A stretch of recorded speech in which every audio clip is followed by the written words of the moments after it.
Singkat cerita, aku dari rumah berangkat jam 12.50 dan ini sudah jam 13.20 aku sampai di Surabaya Kota. Tujuan aku mau ke stasiun Surabaya Gubeng.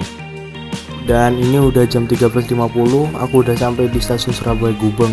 Ini aku lagi masuk di CFC buat makan siang sebelum nanti naik di kereta.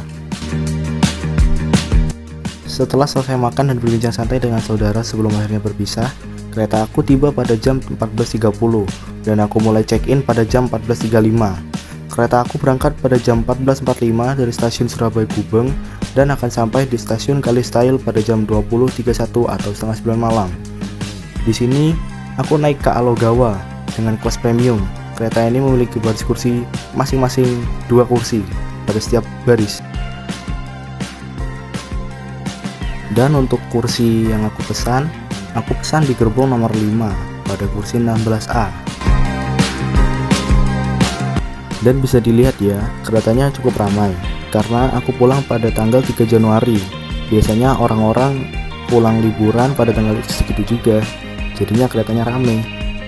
Di sini aku masih menunggu ibu-ibu di depan yang masih naikin barangnya di atas. Setelah menunggu ibu itu menaikkan barangnya, akhirnya aku bisa jalan kembali. Dan saat aku jalan sebentar, aku sudah menemukan kursi aku, yaitu kursi 16A. Akhirnya kereta aku berangkat setelah menunggu beberapa saat. Dan di sini suasana kereta cukup ramai karena memang arus balik liburan. Dan ini sudah memasuki pukul 15.11, kereta aku sebentar lagi sampai di stasiun Wonokromo.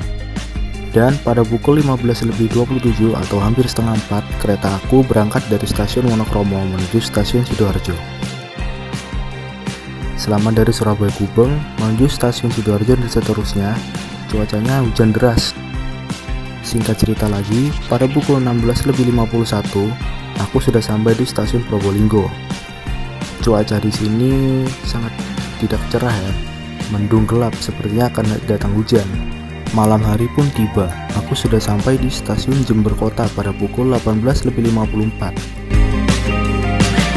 Setelah kereta berangkat dari stasiun Jember Kota, aku merasa lapar sehingga aku memesan makanan.